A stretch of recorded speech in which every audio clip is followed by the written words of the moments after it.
A documentary film crew lost at sea and shipwrecked on a mysterious island full of monsters and intrigue. A billionaire who knows more than it seems, and his bodyguards struggling to keep him alive. An evil lurking in the jungle, stalking them in a deadly game. This is Point Nemo. Point Nemo is a one-shot sci-fi survival RPG launching Tuesday, November 2nd on Kickstarter. This is the second adventure written for the 3-2-1 action RPG rule set and is loaded with cool playable characters, crazy charts, malicious monsters, and wild weapons. This full-length adventure can be played over the course of one night or broken up into individual episodes and features several fun side quests and interesting island destinations. So if you're ready to rumble in the jungle, be sure to join us for some action, November 2nd on Kickstarter.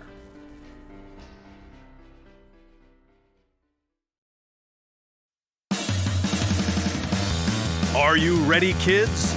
Get your parents' permission, check your mailbox, and grab your shopping cart. It's time for the Adventures in Collecting podcast.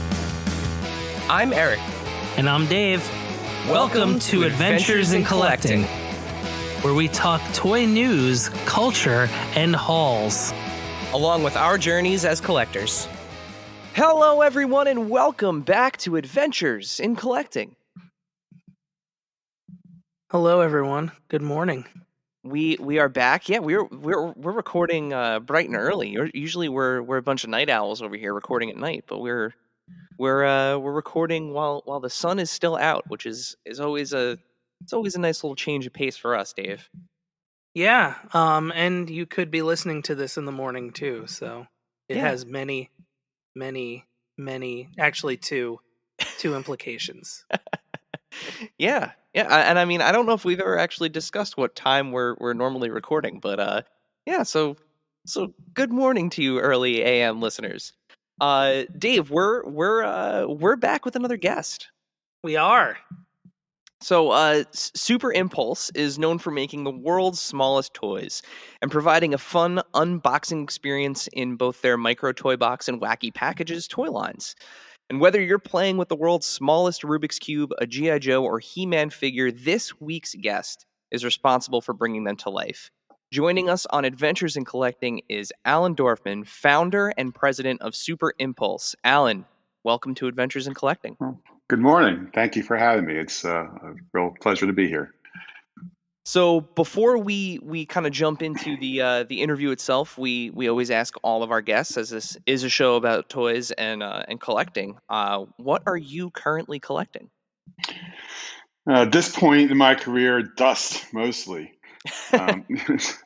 So there's two answers. One is a shameless self-promotion. We do a line which we've been doing now for we're going into our third year. We call microfigs, which are miniature size action figures. So I've been basically collecting my own product and displaying them on our monitor, and it's run to 40 or 50 pieces now that completely surround my desktop. So that's kind of the newest collection, but my hobby for many years I've been doing this is collecting mechanical tin toys. So antique toys, generally made between the late 1800s and the early 1900s, mostly European made, that all have wind-up functions. Really cool stuff. That's awesome. Yeah, a few years ago, I was in Colonial Williamsburg, Virginia, and they have a really great like folk art museum there, and they had a traveling exhibition that was like the history of toys. And I had no idea that it was there, when I was visiting. We just so happened to be in the museum, and it was serendipity. But looking at all of those old wind-up tin toys, were like that was the best part of that exhibit. It was it's fantastic. To tell you the truth, a similar experience. I was running through late for a flight, the airport in San Francisco, and they had a museum display that was in the airport in glass cases in the center of the hallways, and it stopped me cold. I mean, I couldn't stop looking at them. So that's where my fascination started. That's awesome. Yeah, it's so cool to see how well too so many of them have kind of like held up, with like the colors and the paint, and and even honestly like the mechanical function itself, the fact that they still work is kind of fascinating. I'll tell you the Yeah, truth, stuff that was made over 100 years ago, and I'm in the industry, and there's mechanisms we still marvel at, and we can't figure out really how they came up with them. I was gonna say that's the most amazing thing is just kind of like how they made things that we take for granted work. Because at some point that idea was brand new. So, and the fact that they still hold up for the most part is unbelievable. Well, every once in a while, because they're mechanical, I'll hear, in the middle of the night, something is now, getting a little bit of that wine that's starting to run on its own. So, they all carry stories, and they're probably a little bit haunted. So they will come to life every once in a while on their own, which is enough to keep you up at night. And very seasonally appropriate too. Yeah, of course. So you started Super Impulse back in 2015. Tell us a little bit about your journey to starting your own toy company. Okay. Well, I've been in the toy industry for much longer than Super Impulse. Um, we actually started in 2014. It was in 2015 when we launched the world's smallest, which became the core of the company and the product line we're best known for. Prior to Super Impulse, for 20 plus years, I was the owner of another toy company which I founded, which is called Basic Fun. Basic Fun is still alive and kicking and based in Florida. It was at Basic Fun that we came up with the concept of miniaturizing toys and putting keychains on them. And to this day, whenever you see people having keychains hanging from their backpack, that kind of gets credited towards Basic Fun's keychain business. Um, I sold the company, hung around for a couple of years to help the transition, and then I was done and really planning to kick around and see what came my way, and didn't really have a specific plan to go back in the toy business. Um, I was fortunate that I was busy and the phone rang and the emails came in and gave me a number of projects.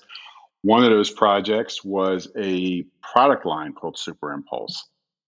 And that product line was a floor display for retailers that had a video monitor built into it. And the video monitor would play a loop demonstrating the toy.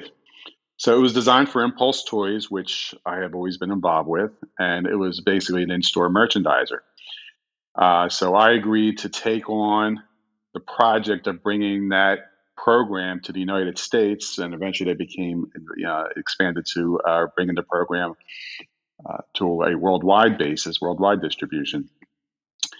And eventually it gained traction, and it demanded all of my time. And we decided, we being my two partners, one based in South America, who brought us the program, and one based in Hong Kong, who runs our Hong Kong office, to put our resources into managing the Super Impulse business. And as I mentioned earlier, after about a year, we realized that the miniature toy business was going away. The guys who had bought Basic Fun decided to pivot and change directions, and were no longer doing the keychain business with miniature toys that we built the company on. So there was low hanging fruit, and it was a great opportunity. And we just went ahead and started acquiring licenses and deals with other toy manufacturers. And a great product line was born. So, Super Impulse and like you said, Basic Fun initially is known for making these kind of smaller toys, and now with Super Impulse, especially laying claim to the world's smallest toys, going back to the little Super Soaker. What kind of built this fascination and direction to take a toy line into the world of like making the world's smallest things? That's a good question. Personally, I was always drawn to, I guess, into impulse toys, which seems to be by nature usually small toys, things that you carry around with your pocket. Um, Silly putty, super balls. A lot of this stuff they're classics now, but when they were first released, they were trend items. They were fads. Um, I was doing a product at Basic Fun that was kind of an open market item, but it was a little squirt gun that at that time women particularly, were wearing around their necks, and they were squirting each other in bars. It just became a little mini fad, lasted a few months. But I'd worked for a period at Laramie, who was doing the Super Soaker, and I was down there for some reason visiting, and I was explaining what I was doing. They were showing me what they were working on, and it just became a light bulb moment. Well, why don't we miniaturize a Super Soaker? Hmm. And they looked and said, "Nah, we don't need to do that. Yeah, that's not our thing. Super Soakers are big. Super Soakers have lots of capacity of squirting ability, and no one wants a small one." And I kept at them, and took about a year to convince them. And finally, they said, "Okay, we'll give you a crack. See what you can do." And in order to differentiate it, they didn't want the product showing up in the water gun aisle. They didn't want to draw any sales from them. So I suggested I put a keychain on it, and keep it, as in the miscellaneous toys or the impulse toy section. And they agreed, and it was an instant hit. It was the appeal of the miniature, of something people were used to seeing big, giant, oversized, and all of a sudden here is the same product but pocket sized.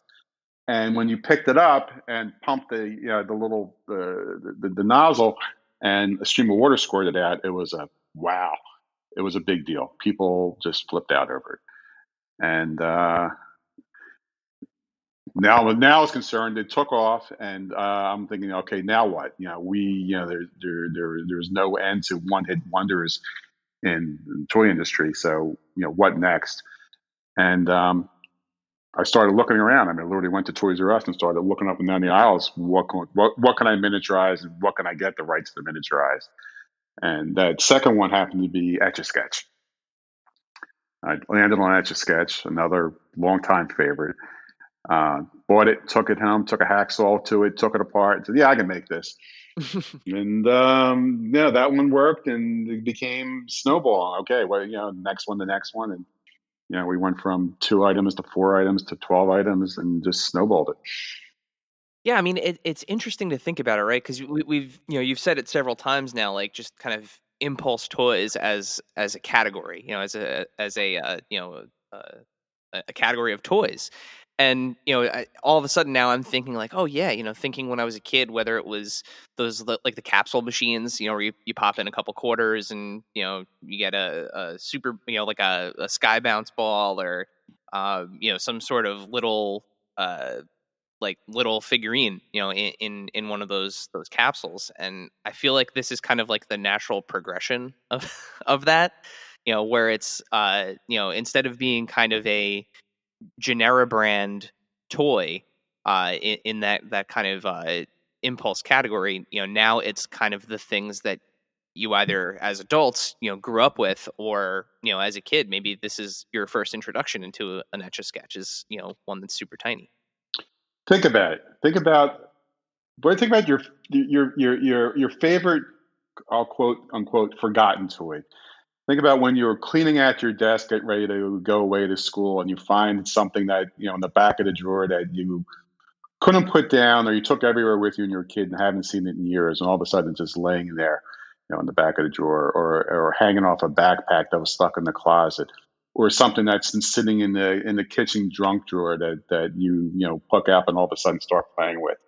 And these type of toys are the ones that are really, really the favorites, are really the ones that touch you emotionally, that bring back the memories. That's, I think, the core to the success of our product, is that we cross over demographics. We're not a kid's toy line. We're not a collectible line. People. It's pure impulse. People see it, they remember it, they have to have it. And, something that it becomes a keepsake. Yeah, for sure. And part of the fun to it is the nomenclature of it being the world's smallest. So, how do you go about determining how small something needs to be in order for it to be the world's smallest? So we have kind of two levels of um, review that we go through. If it was a product that we created as a keychain back at the first company, then we were automatically challenged to be it ourselves, saying, "Okay, we already made it small. It has to be the world's smallest." So we have an objective of at least 10% smaller. The other point that we try to meet, if whether we did it or it's a brand new item, is we kind of start from the engineering perspective and say, okay, how small can this really be and still function? So we want to deliver the experience of the toy that people would expect it to. So if it's a magic 8 ball, it has to be a workable, functional magic 8 ball that you turn over and it gives you a different answer every time. And we have to go kind of through the engineering perspective of how small does it have to be um, to have that function to really work reliably and be able to actually be built.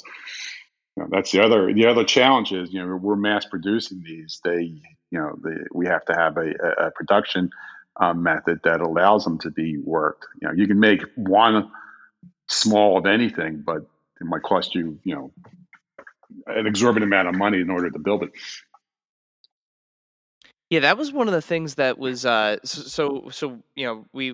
had the opportunity to take a look at kind of a sampling of the product line, and I had seen the Etch-a-Sketch before, actually, at Toy Fair a few years ago. The amazing Etch Man was actually doing little portraits on the Super Impulse Etch-a-Sketch. So I had seen that in person and knew that it had functioned. But I think I was most impressed by the little lava lamp, because I wasn't expecting it to have a pump on the bottom to actually move the little oil mixture around in there to make it look like it was actually a lava lamp. I was expecting it to be something where I just kind of turned it over and the beads would fall out or like drift through.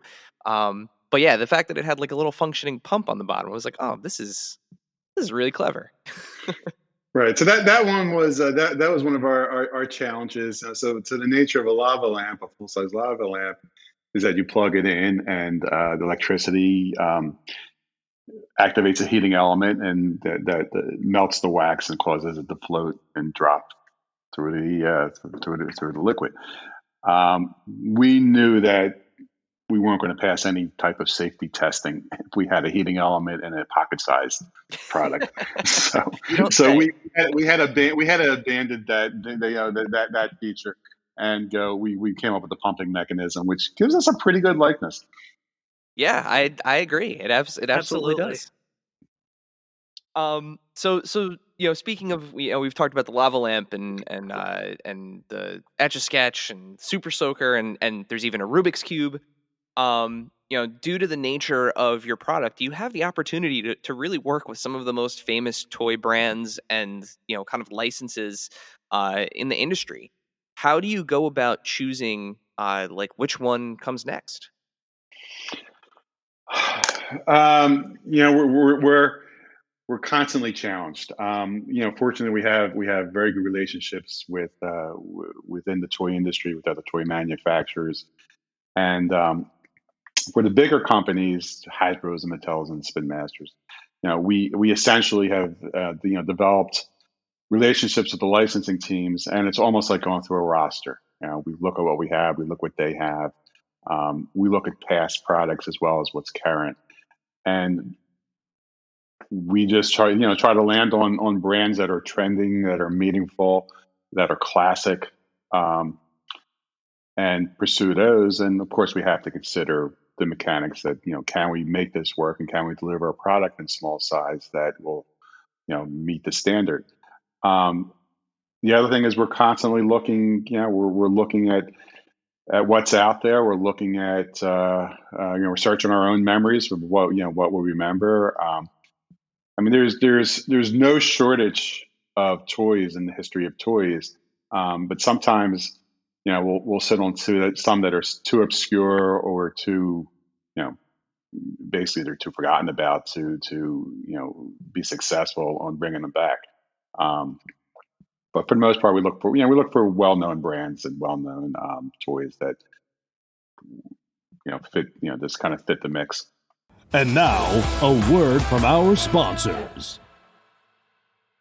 For the ones who get going when the going gets tough, and the ones who know we're tougher together. For the Pathfinders breaking new ground, Grainger offers supplies and solutions for every industry, as well as fast access to experts and 24/7 customer support. Because we know you have people depending on you, so you can always depend on us. Call, click Grainger.com, or just stop by. Grainger, for the ones who get it done.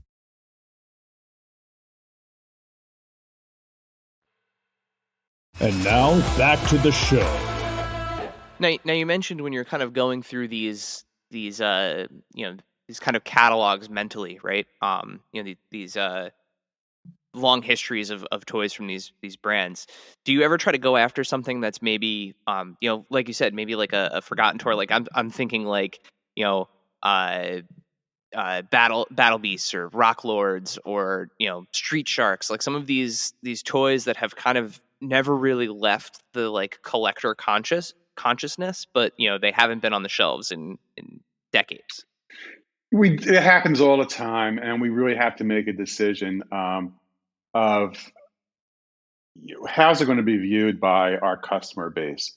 So when I present our product line to a retail buyer, they're going to go for products that really are going to give them the best success off shelf.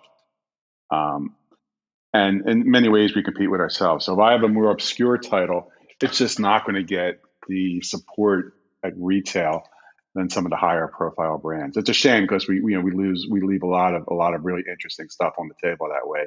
But from a practical point of view, a business point of view, we just can't make everything.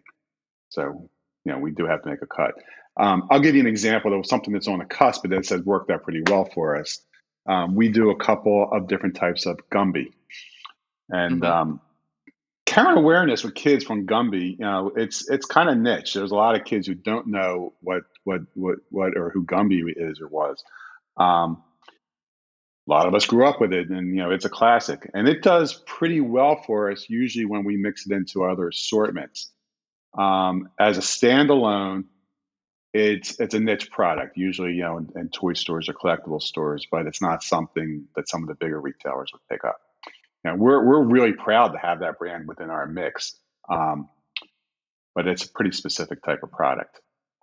We have watched unboxings on YouTube and online, and a kid will pick it up and open it up and say, "Oh, it's a little wire Green Man." No idea what it is. Oh man, my heart. Or I've had one kid say, "I bet my dad knows who this is." Well, it's a good thing you didn't include the blockheads. They would have been really confused. They've been they sit here and they may make it one of these days. But yeah, I even see things like and I think this is the most amazing part, especially with the world's smallest action figures. Like, not only is it replicating the packaging, but there's articulation. There's Battle Cat. Like He-Man can actually go on the Battle Cat. Like it's amazing, kind of the level of detail and just the level of nostalgia where it's like, yeah, I can do the thing that I did with my action figure decades ago with the world's smallest figure. That's a great line. We have a lot of fun with that, and that does give us the capability of stretching the assortments beyond what we would do maybe in the typical world's smallest line. The microfigs have given us some really good opportunities. So even like we do we call it Micro Mego. We work with Mego on their relaunch of their action line. We've been focused mostly on horror so far. And that gives us a good retro opportunity for stuff that isn't so mainstream. Yeah, I couldn't believe I popped open one of the micro toy box blind packages, and there was a little He-Man in there, and I was like, oh, that's cool. And then I'm looking at it, and I'm like, wait, does he come with a sword and the sword and the shield? And can he actually? And then I'm like sitting there, and I'm like, oh my god, he can actually the shield clips onto his arm, the sword goes in his hand. This is crazy. Yeah, it's tooling that stuff and molding that stuff is really challenging. It's really, I mean, look at how small the hands have to be in order to grip the sword. Yeah, and the fact that it actually again, I'm sitting there kind of incredulous, like, okay, like, yeah, I'll be able to get the sword in his hand. And then when I did, and like I'm sitting there shaking him back and forth, and the contact is actually so good that the sword's not falling out of his hand and the shield's not falling all off of his arm. I was very surprised. I'd warn you not to shake too hard, because that sword flies out. You'll never find it in a carpet. Yeah, and I have a high pile carpet in the office, so yeah, it would be gone forever. Oh yeah, absolutely. So speaking of, Erik mentioned the blind box. One of the trends that has been extremely popular over the past few years has been crafting a blind box and mystery unboxing experience for collectors. How do you determine which products are going to be in the blind boxes? So we started, the first blind box, and it does really well, is actually a world's smallest blind box. So we've been selling all these individual items, these individual brands by themselves. And one of our customers, a large customer who wasn't yet a customer, somebody we've been pursuing, said, I don't really have the space and it doesn't really fit our merchandising scheme. Why don't you give me an assortment and put them in some kind of display? And we realized that blind box would be the best way to execute that. So we put together the world's smallest blind box in a counter display or a shelf display. And it continues to be our top seller. And it's proven to kind of to be not only a great seller in its own right, but it also introduces a broader base of consumers to the category world's smallest. That they buy the blind box, if they're looking for the magic 8-ball, they're not finding it, they can always go back into the aisles and pick it up. But so it opened our eyes to the opportunities in the blind box area. And the next one we did was Wacky packages. Now, that was something that we went to Topps to get a license to do miniature Wacky packages, which were the old trading cards, been around for about 50 years, that were done as collectible stickers / trading cards. And so we wanted to build them into 3D, and it made sense to do them as blind box. And so you open the package, and there's 5 different Wacky package minis inside that package. And that led us to, we're already doing the world's smallest as a working line. We saw there was a trend in miniature collectibles and grocery items and other household type items. Let's do what we do best and make miniature toys. So this year we've launched the micro toy box, which are non-functioning but collectible mini toys. Again, multiples within a package. And that's a fun business. We really like it, but it is challenging. You have people. No offense to your audience, but collectors are very passionate about that. And we went through a learning curve finding how to properly do a blind box product to satisfy the collector community. Yeah, I mean, in a world where like information travels in the blink of an eye, it's.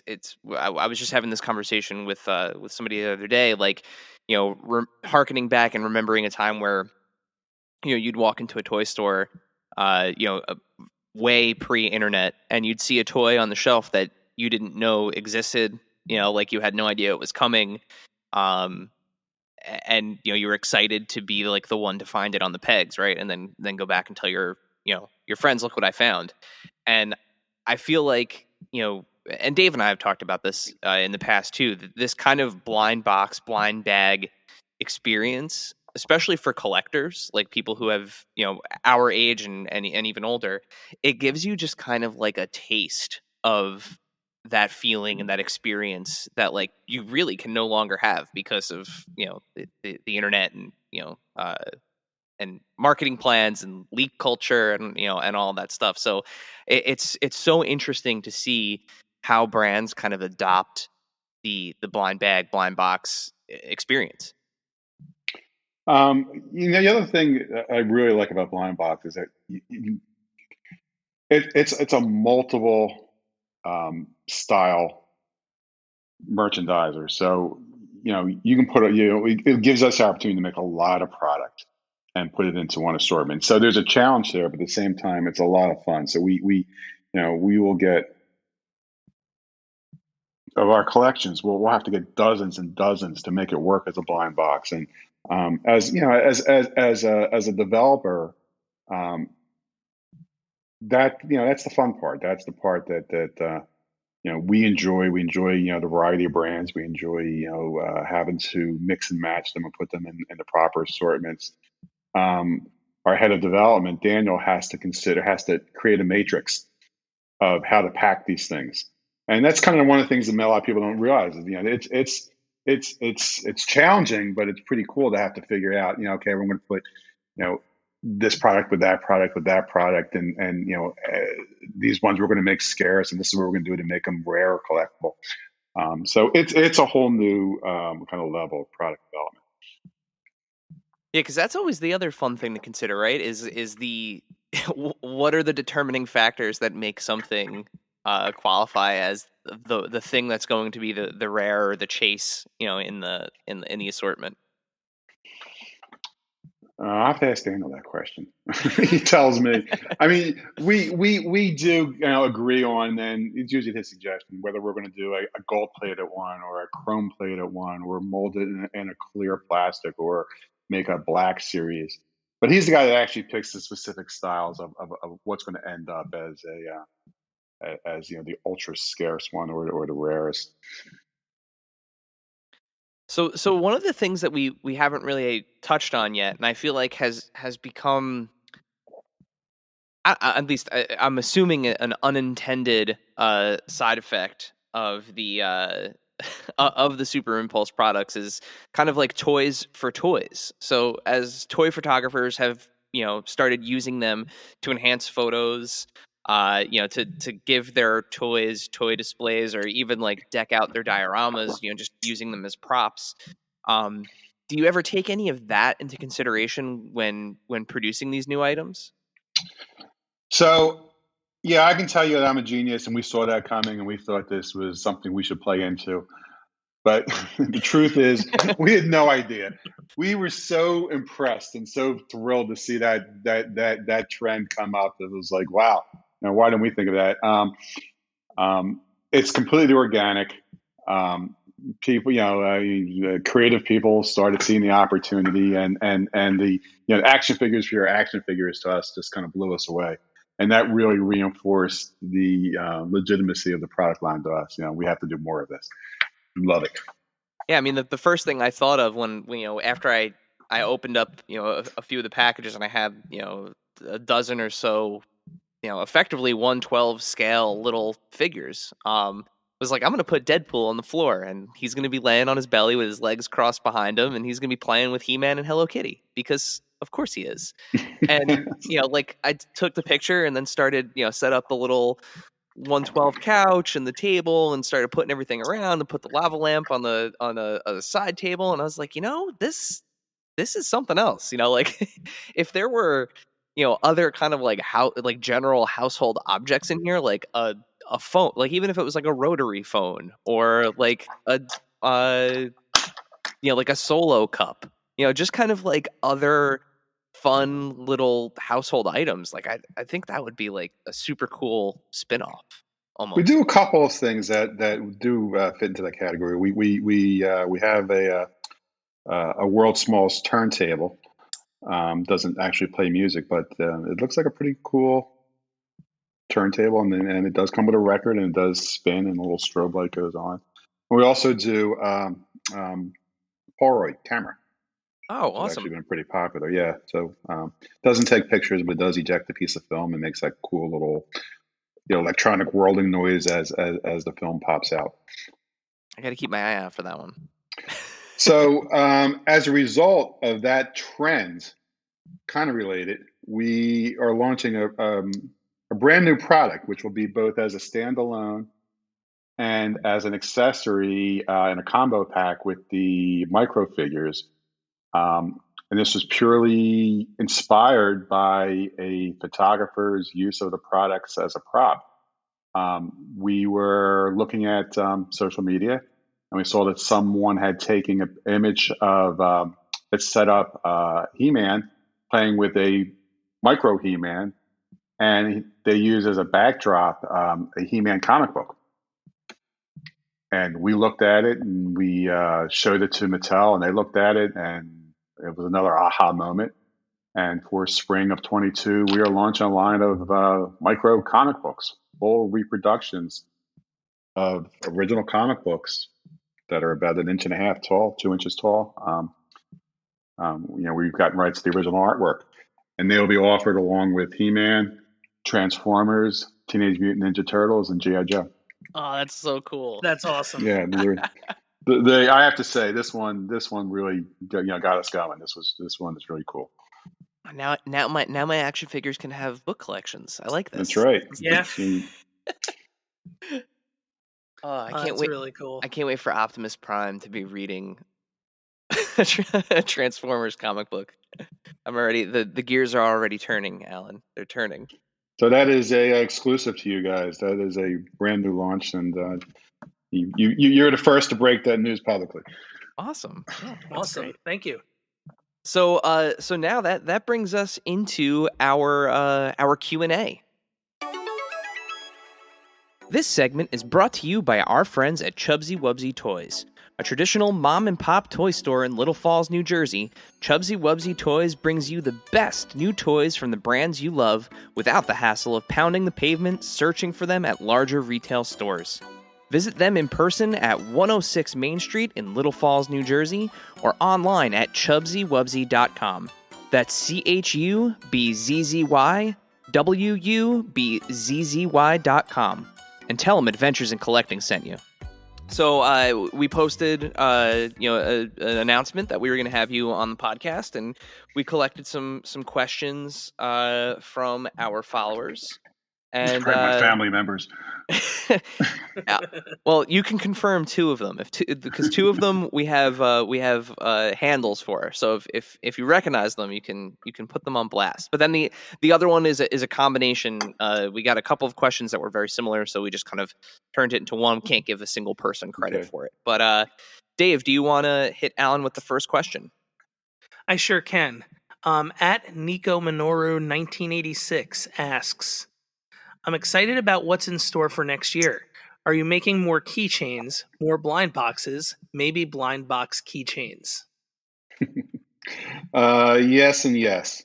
So let me explain the keychain aspect. I probably sold more keychains in my career, particularly toy keychains, going back to the basic fun days, than anybody in the world. And when we started World's Smallest, the first mantra was no keychains. We've had enough of keychains. We're tired of keychains. And then, of course, a year later, say, well, this one would be pretty cool with a keychain. So when we do a product that we cannot replicate the exact function, we have to modify it for practical reasons or size reasons, like the lava lamp or the Polaroid, which doesn't really take pictures, but it does have a cool function. That we title not World's Smallest, but World's Coolest. It's the same scale, same type of packaging, same price point, same presentation. But in order to designate or differentiate rather a World's Coolest from World's Smallest, all the World's Coolest have keychains. And that's kind of a signal to consumers that this one works. It just doesn't work exactly like the full size. So for next year, we have in blind box, which is not necessarily a keychain, but we're doing a blind box range based on candy brands, which is called Sugar Buzz, and it's coming in really nice. It's a lot of fun to work on. And in the keychain space, we have 2 or 3 miniature items that we will be launching. It's a little bit early for me to talk about them now, but yes, there will be more coming. Cool. So this question is that combination question. So a bunch of people wanted to know, what was the toughest license to secure for the world's smallest line?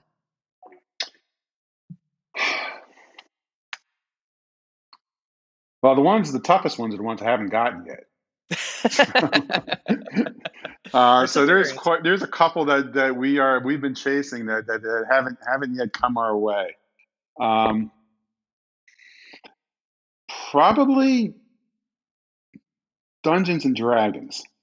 Interesting. Okay. Yeah. Hasbro is very and Wizards of the Coast are very protective of the brand, as they should be.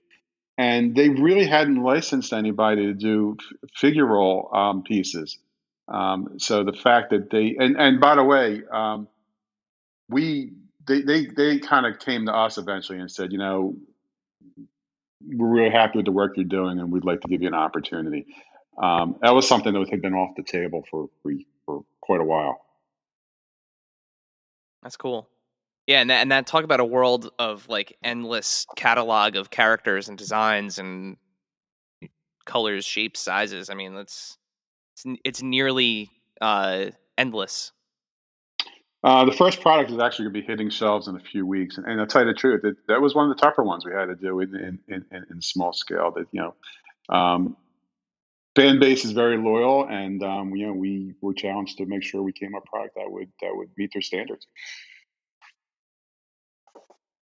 All right, the next one is from friend of the pod at CreepyNJ. The Wacky Packages line has some cool video game inspired boxes. Any chance we'll see micro consoles / game carts in the future? We reproduce what's been done. So if they've been created as Wacky Package stickers by Tops or cards, then it's certainly on our roster. Now, I'm going to actually piggyback on his question here because it just made me think of something. Have you ever thought about going into doing micro, like actual video game consoles, like a little NES or a little Sega Genesis or N64 with like removable carts and stuff? You guys got to get up to date. We do a line called Tiny Arcade, which is a line of miniature replicas of arcade video games. We have a lot of the classics. So it's a 1 3/4 by 1.5 inch screen. Pac-Man, Ms. Pac-Man, Space Invaders, Tetris. We do a Teenage Mutant Ninja Turtle. We do a mashup of Hello Kitty, Pac-Man. So these are all full play, full function. We program these games to be exact replicas of the original arcade games. So Pac-Man has 254 levels. High definition screens, high resolution screens, high definition imaging, authentic sound. So that we've been doing for a couple years. We're a little challenged now because there's a worldwide chip shortage, which I know you're aware of. So that's slowed us down a little bit. But so we took all of our resources essentially and put them into 2 new items this year, since we knew we would have a supply chain shortage. We put all of the components into the 2 new ones, which is a miniature Dance Dance Revolution, which you dance with your fingertips. Very cool. And we do the Atari 2600 console game. So Nice. It is a true reproduction of a miniature console, the 1978 version of Atari. It has a TV. It's an old box style TV that your parents had in their living room, your grandparents had in their living room. It has a working joystick, which is a controller, and it has the console. There are 10 games pre-programmed into it, complete gameplay. 9 of the 10 are Atari games, and the 10th is Pac-Man. And what's really cool about Pac-Man is that when we did the Tiny Arcade, the self-standing video arcade one, we replicated those arcade graphics. When Atari came out with the original Pac-Man version, it was really dumbed down based on the available technology. So it was really clunky, and the ghosts would flutter and sometimes disappear, and everything was sort of boxy looking. And that's what Bandai, who owns Pac-Man, wanted us to replicate. So even though we have a much nicer version elsewhere in our line, the Pac-Man that's shown on the Atari 2600 console is that late 70s, clunky, goofy, kind of downgraded version of Pac-Man. Oh, see, we knew about the arcade cabinets, but I had not seen this. And now I'm looking at actually an announcement article. The DDR and the Atari, they look absolutely fantastic. I need that DDR for my again, for going back to, not only do I love me some DDR, but I gotta have my action figures play DDR. It's to play with. It's even got that little bar in the back for them to hold on to. This is great. Yeah, we're really happy. Yeah, they're a lot of fun. They're both really cool products. So I hope you guys can continue with that with like the home console idea, because again having something like a little even if it goes back to having to throw a keychain on it because you can't have it play Nintendo 64 games, but like having a little N64, GameCube, or Nintendo or Sega Genesis, like that would be awesome. It's been on the it's only been on the planning board. So and when we do them, we this stuff we've got a pretty good programming team. So we've been impressed with ourselves of how how accurate we've been able to reproduce these games in small size. So just keep watching. It can happen. So with that, that's the end of the Q&A section. Thank you to everybody who submitted questions. We hope you like the answers that you got. Thank you.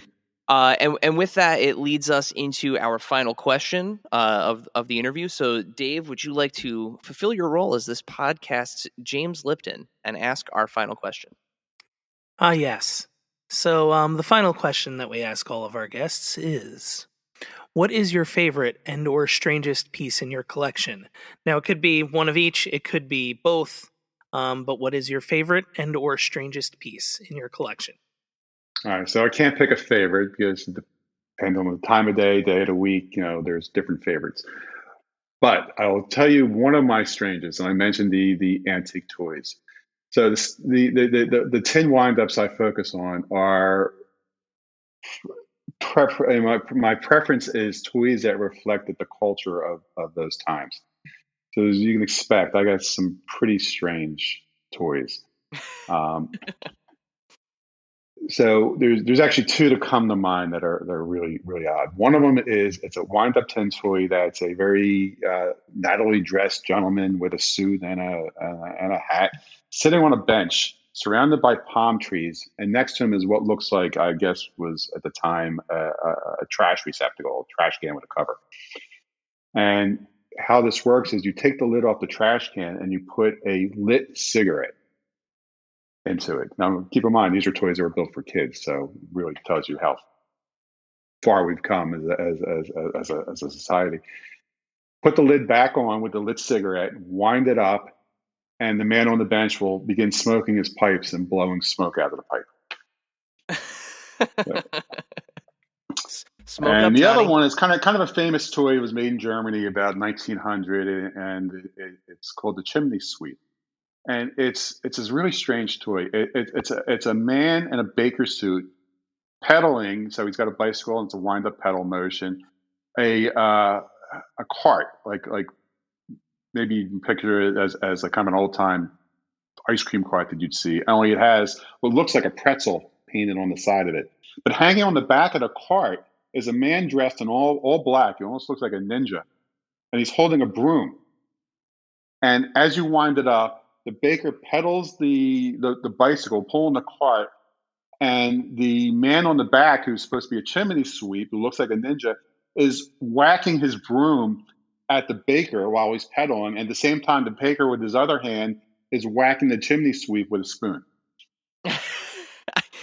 I had to Google that one while you were describing it, and it's I found it. Yeah.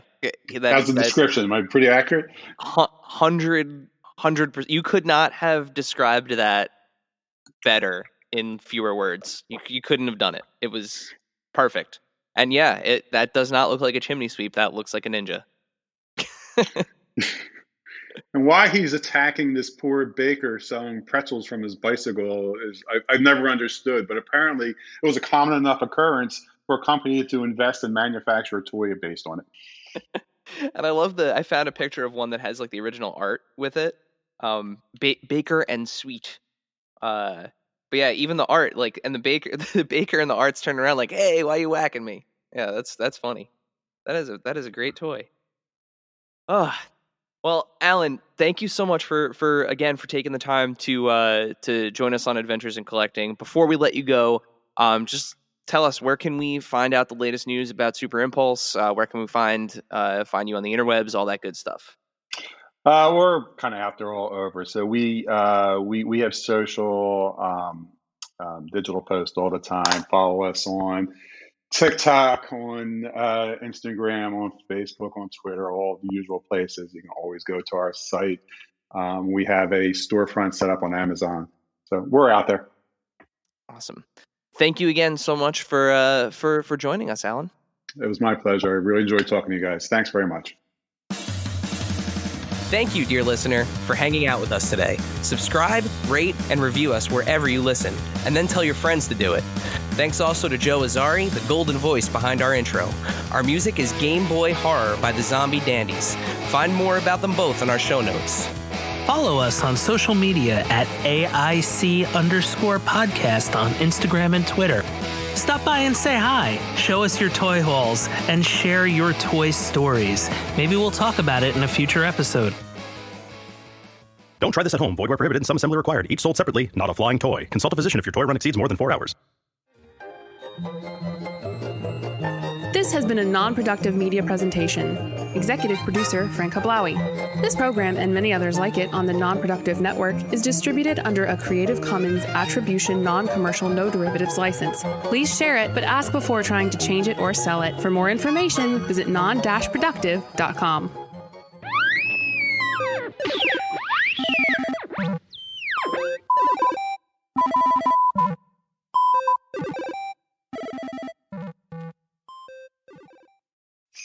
Shop on eBay this holiday season to get more for your dough on stand mixers, or get more for your buck on this season's hottest tech and gaming gear. And on eBay, you can even get more bling for less cha-ching on jewelry. You can get more because you save more on premium brands with eBay's exclusive deals. Get more when you get it on eBay.